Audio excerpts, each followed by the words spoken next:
So, got it. Now, I had to get rid of that little thing.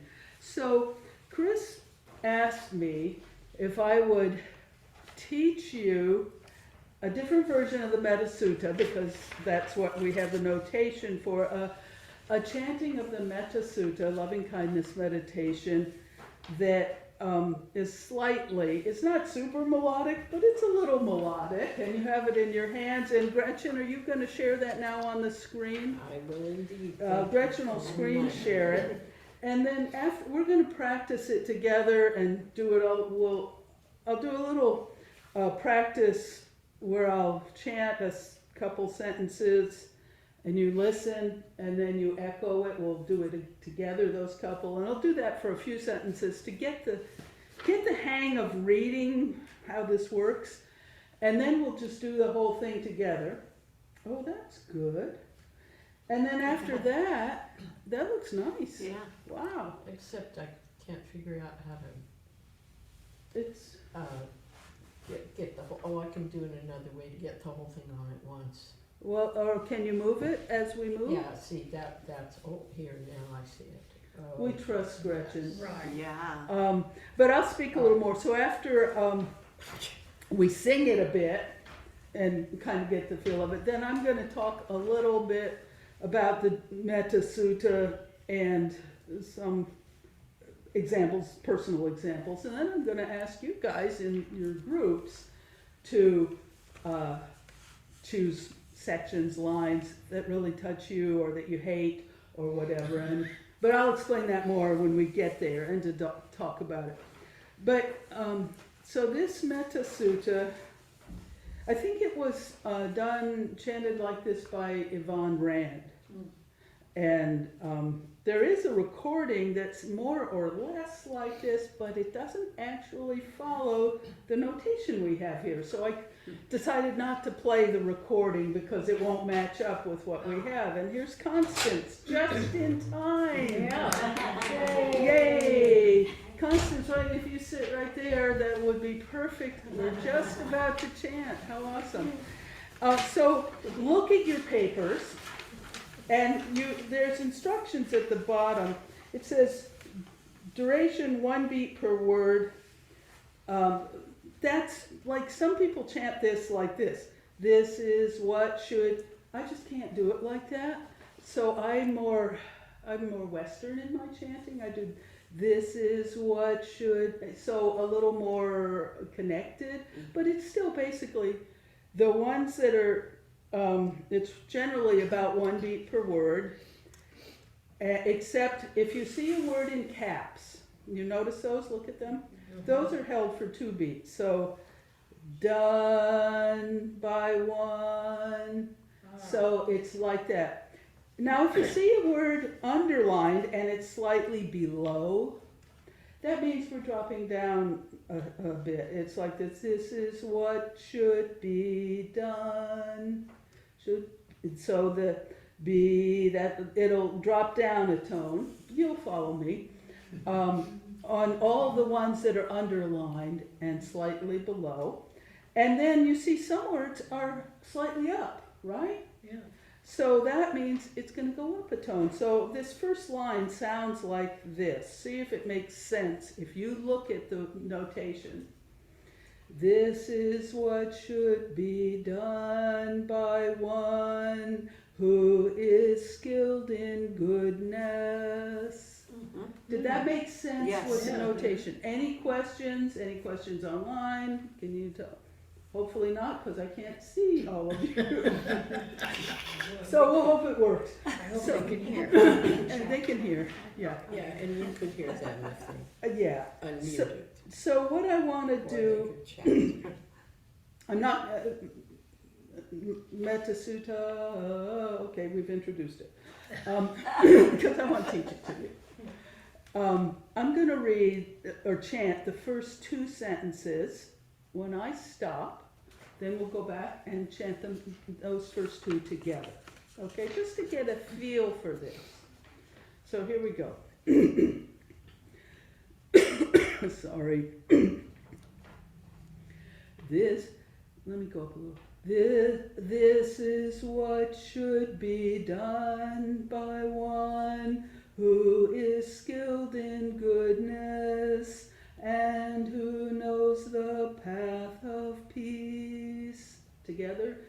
This is what should be done by one who is skilled in goodness and who knows the path of peace. Great. So let me say one thing I forgot to say. If you mess up, don't worry about it. Just catch back up with me. And if I mess up, which is likely because I have not been able to chant it all the way through without a slight little mess up here and there, even though I've been practicing. So if I mess up, don't worry about it. We'll just carry on. We'll keep going. So let's do the next line. Let me chant the next sentence, one sentence. Let them be able and upright, straightforward and gentle in speech. Everyone? Let them be able and upright, straightforward and gentle in speech. Let me chant another line and then you echo. Humble and not conceited, contented and easily satisfied. Humble and not conceited, contented and easily satisfied. So, do you think from here we can just chant the whole rest of it together? Yes. Sure. Shall we do it? Okay. And by the way, if you mess up, as I said, don't worry. And we're also going to chant the whole thing at the end today, so to get it in us. So we're going to start it unburdened, but we'll do it together. Unburdened with duties and frugal in their ways, peaceful and calm and wise and skillful, not proud or demanding in nature.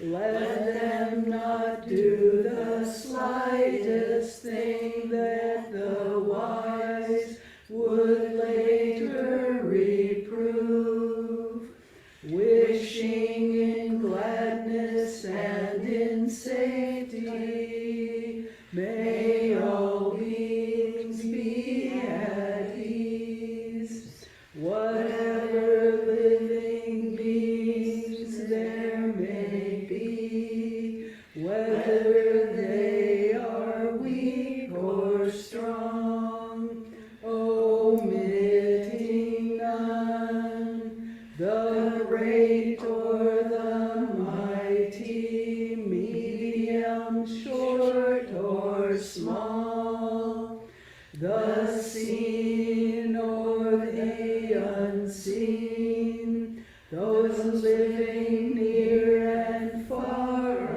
away, those born and to be born, may all beings be at ease. Let none deceive another or despise any being in any state.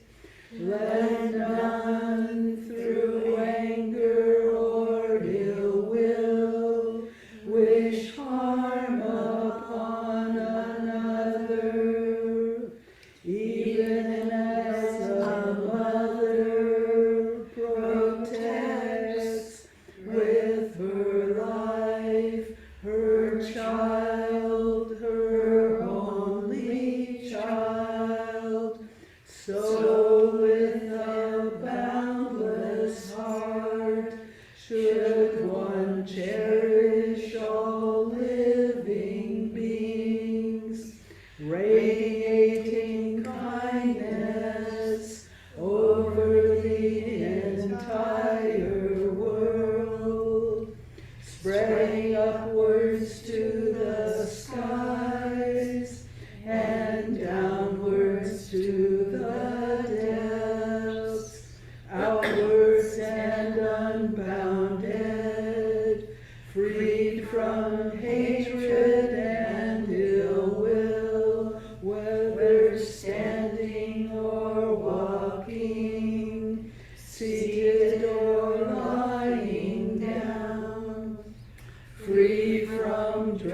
drowsiness.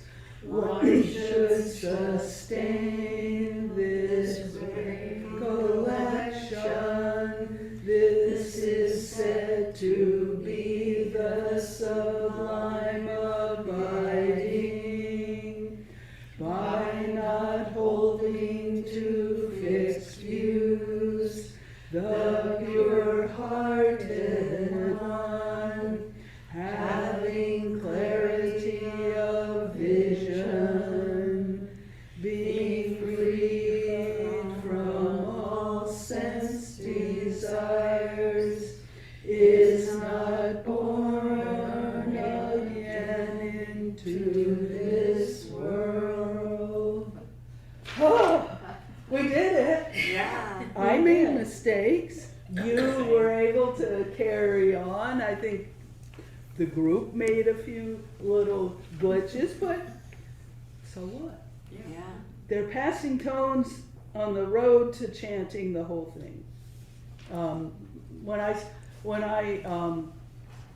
A thought that helps me playing in orchestras is to remember that if I blow a note, I play it wrong or something, oh, that's just a passing tone, a tone on the way to the right note. And I find that very helpful. It releases my I did it wrong. Oh.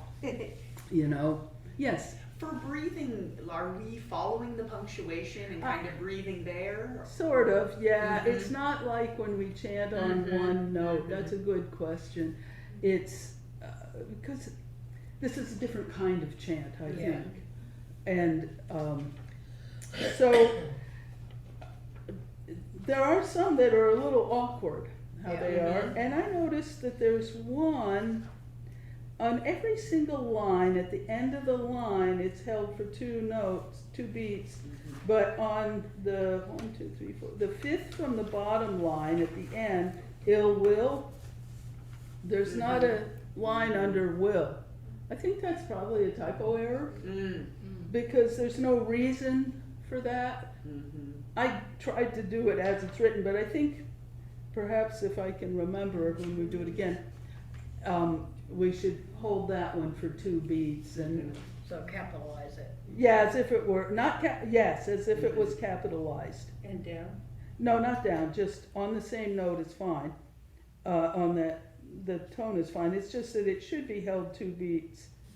I think that's kind of the way it is Mhm. throughout, so that it's easier to kind of catch a quick breath or whatever you need to do. And you don't have to. You can breathe where you need to breathe. It's okay. And if you have to miss a word or two, you miss a word or two, because other people will be chanting it. Yeah. So it's no big deal.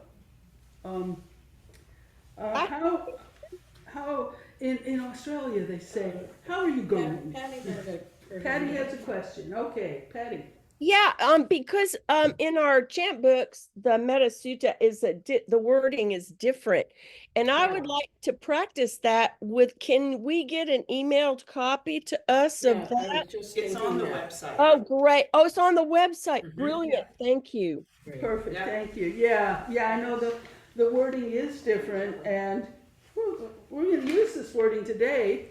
And when we talk about it, maybe talk about a few differences. And maybe in your small groups, you will want to talk about differences or things that jump out to you. Do you want to chant it again, knowing you're going to chant it at the end, but do you Sure. want to chant it now? Sure. Yeah. Okay, let's do it. I will amend my own remarks accordingly, because the main goal here is to chant this. Oh, darn. Getting it. Okay, here we go. Are we ready? I think she's gonna put it up on the All screen. right. There Oh, we yeah. go. Oh, Gretchen, you're Okay, so now I gotta wonderful. get it back up to the top. Up to the again. top, yep. Okay. We're ready, okay. I'll introduce it. Metta Sutta, this is what should be done by one who is skilled in goodness and who knows the path path of peace.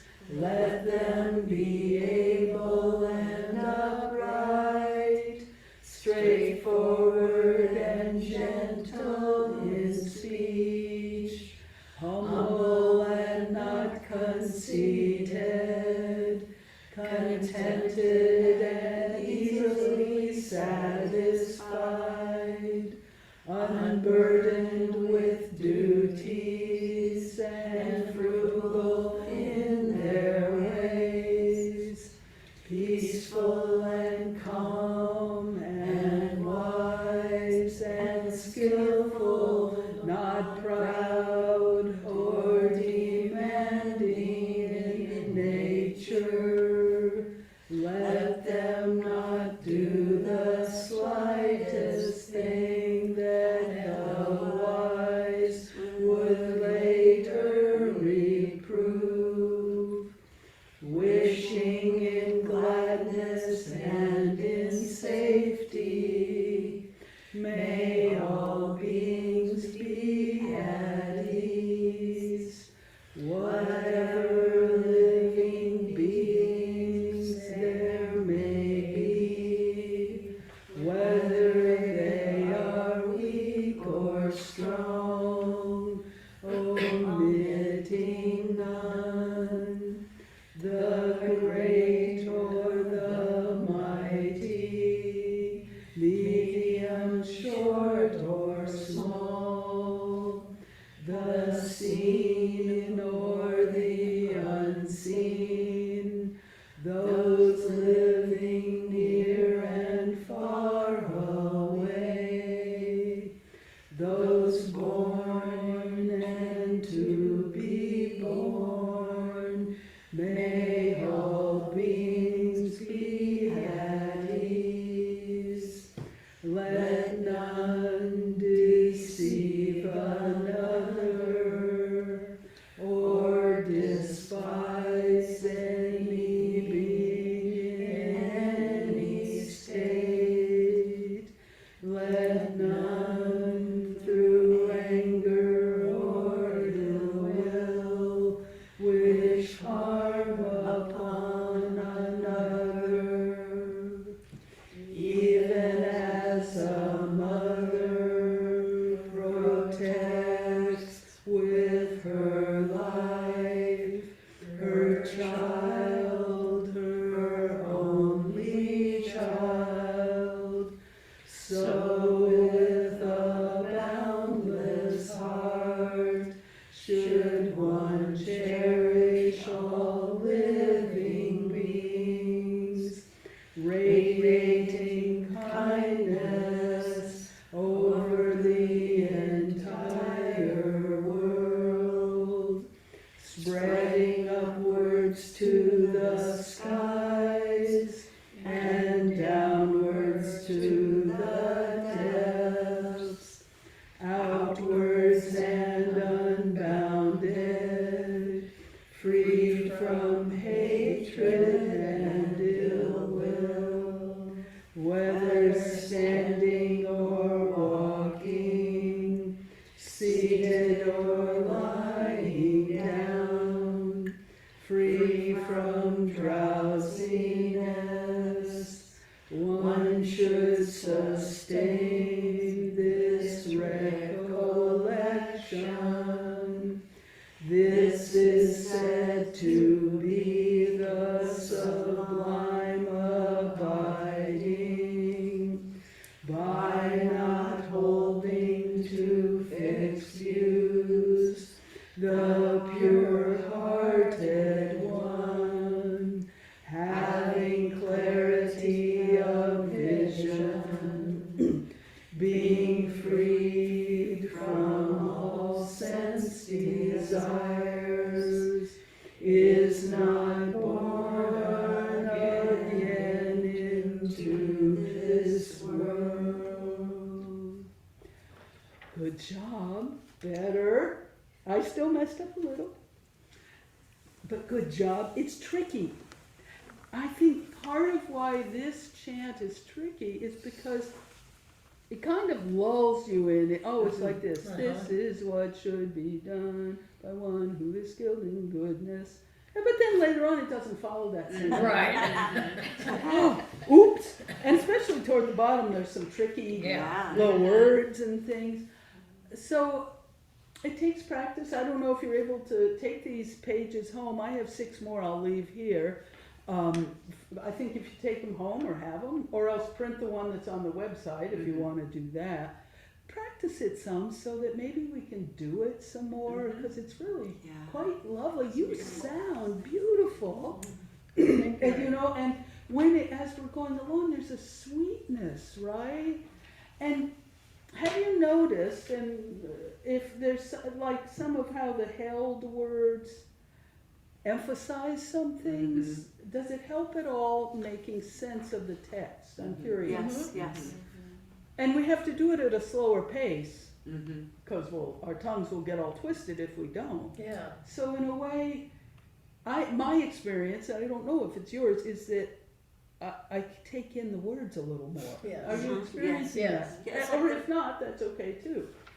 Can I say something? Yes, please. It's like where that stands out for me is mother protects life child. Yeah. Those are the ones that go, yes, let's land on Land this. on them, right. And there may be others like that. If you do others, that you notice. Well, Mary, what do you think about line 9? Are we saying line seen Well, or 9 from the and top. the unseen? 4, Yeah. 5, 6, 7, 8. Or is The that great, a typo? the That's a great. typo, I think. Which Seen one? Or, Seen or Or and and the the unseen. Oh, I just flipped right over. Which did I see? I think Say? we said seen or unseen, but I don't know which we said. But I just Well, I'm that's a curious about typo. that one. should be short or small, medium or. It should be or, shouldn't it? Or Yeah. I think So that's get rid of what we and did there and- naturally. and, Or uh, and. I don't have the Will. proofreading gene that my Well, I wife will write that has, down. so I just automatically corrected it, but thank you. Yes, Marilyn? Fourth line from the bottom, Yeah, there's a grammatical error, whether standing or walking, seated or lying down, freed from drowsiness would be a parallel structure. it would be, I don't know, Freed from sense appetites, or freed from drowsiness. it might be, I don't know, I mean, we can say it either way, but you're correct grammatically, yes. Well, Because in you the would know. Original, it's freed. Is Oh, it freed? yes. So, Okay. I don't have a pen to mark. I got one. Are I'm you taking the marking notes. some of these? Yes, Because ma'am. maybe we can Yeah, we can fix amend. up the Yeah. copy that's online and then. Marilyn, I missed yours because I was trying to find a pen. Oh, fourth line from the bottom. It should be Freed. Freed. Freed from drowsiness. I enjoyed purposely listening like to Constance, like her and other people like that, so I could hear everybody else chanting as well. So chanting with your ears, that's like that. You're chanting with your ears And we're because together. you're really hearing the whole as you're doing it. That's lovely. Yeah.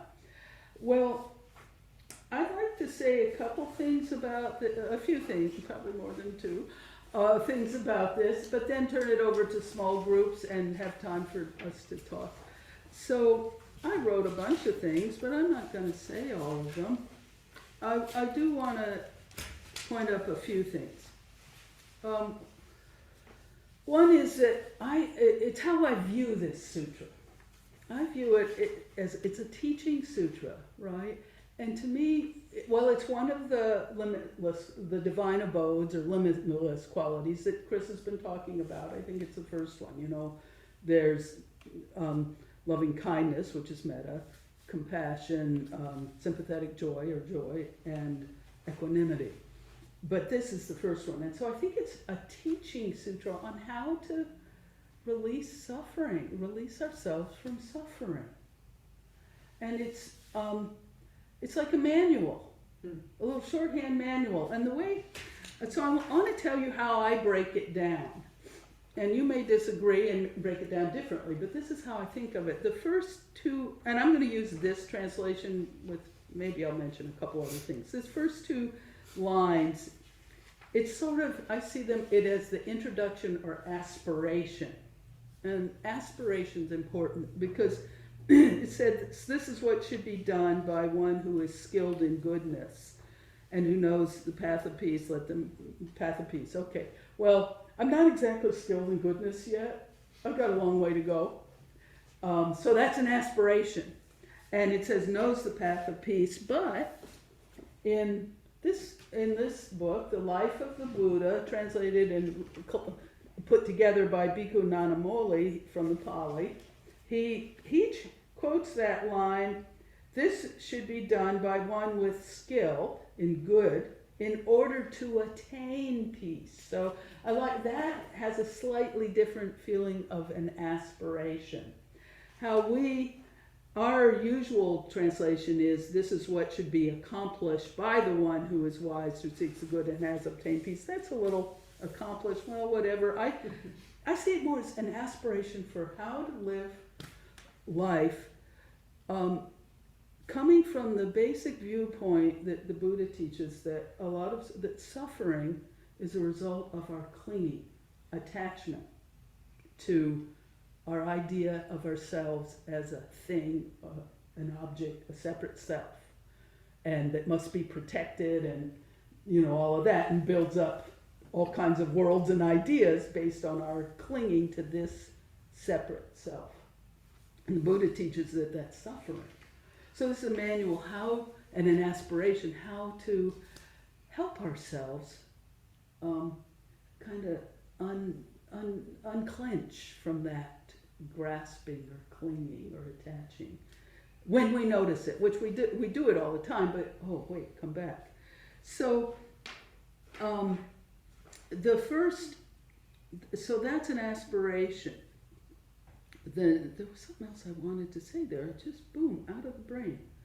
The next section, from straightforward and gentle in speech all the way down to that the wise would later reprove, I see that section as sort of, well, these are some guidelines. These are some things you want to be straightforward and gentle in your speech if you can. Of course, a lot of times I'm not.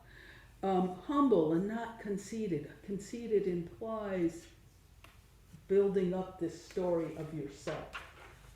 Now, it doesn't mean that you can't take joy when you accomplish something. That's just joy in that moment, or you've done something that was hard. But you don't have to grasp and hold on to it and say, oh, now I'm a this, or a that, or I'm better, or, So these are guidelines, similarly, peaceful, calm, not proud. I have trouble with that. So these are some guidelines, but I can't do them all. I don't do them all the time or ever, but when I'm in situations and I'm feeling really stuck and I can tell I'm suffering because I'm clinging, I can ask myself, well, what can the sutra teach me? What can it help me so I can unlock in this situation? And so I did this recently with a situation. I'm on our heart team at our co-housing, and there's a situation I'm having to deal with. I have a lot of opinions and ideas and clinging to myself, like I believe this and they're thinking that and they're wrong. So, but that really doesn't help with kind of moderating the difficulty. So I asked myself, well, can I go back to the sutra? Well, there's these guidelines. I'm thinking about them as guidelines. I have in the past participated in 12-step groups, and one of the things I remember is they would say, well, if you can't do these steps or whatever it is, act as if. So I think these are guidelines, and even if I don't have any peace or anything, maybe I can look at some of these and act as if. Try them out, and maybe then something will change. And taking that idea further, the next section, starting wishing and gladness all the way through outwards and unbounded, freed from hatred and ill will, that big section, like may all beings be at ease, whatever living beings there are, I consider that active practice. That's saying, okay, here's the guidelines. Now here's a way to really actively practice this to get it more in your life. And for myself, I practice it, I don't always do it, but in the morning, in my morning meditation, I say sort of a version of this. May I, we, all beings be, whether they're, whatever, what does it say, weak or strong, you know, short or small, you know, I kind of go through this whole list. Whoever they are, may they be happy, may I be happy. And then I start to imagine people in my community, even the ones that I feel cranky toward, you know, situations in the world, all, whatever, and let it extend out. So that's a practice, but it comes out of this. And when I forget, if I'm in a situation, I can go back, oh, the sutra is telling me, do this practice. So right now, do it. And it helps. Then the next section is on the lines, whether standing or walking, seated or lying down, on through, this is said to be the sublime abiding. I consider that, it's telling me when to practice. It's basically saying, whether you're seated or lying down, free from drowsiness, try to be alert, I guess, do it all the time, basically.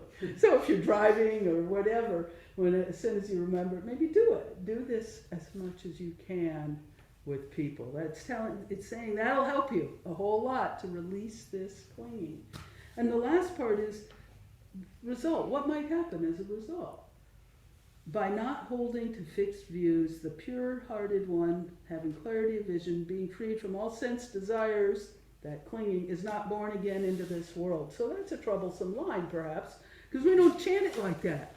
Zen Center changed it, but they didn't change the idea of it. They just put it into language that makes sense in our modern ears. This language made sense to people in Buddha's time. But they say, abandoning vague discussions, having a clear vision, freed from sense appetites, one who is made perfect will never again know rebirth in the cycle of creation of suffering for ourselves or others. So it's that this is not an all forever thing. This is on any moment, I think. And that's my opinion. Any moment when I'm able to release from holding to my fixed views, my clinging, on that moment, right there, and I wrote something that I liked, so let's see if I can read it. Right in that moment, we loosen our grip, we release the clinging, the fullness of our interbeing with each other and everything kind of dawns on us, and in those moments, we are free. There is no set idea kind of this world, some other world, birth, death, me, you. We are free to be fully present in that moment. And in that moment, we're not creating more karma, because we're not creating, the Buddha talked about you create a sense of yourself by clinging, by identifying, you create karma that way. Well, we're not doing it in that moment. So I don't see it as an all forever thing. It's moment to moment. So that's a big distillation of my talk.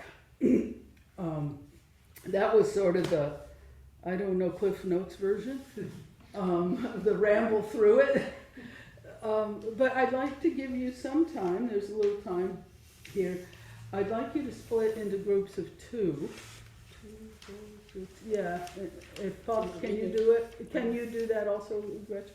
Groups of two, and take any line or several lines or section that you either really, wow, I really relate to this, or I really don't, or this word really helps me, or I want to rewrite this, here's how I'd rewrite it. Mm-hmm.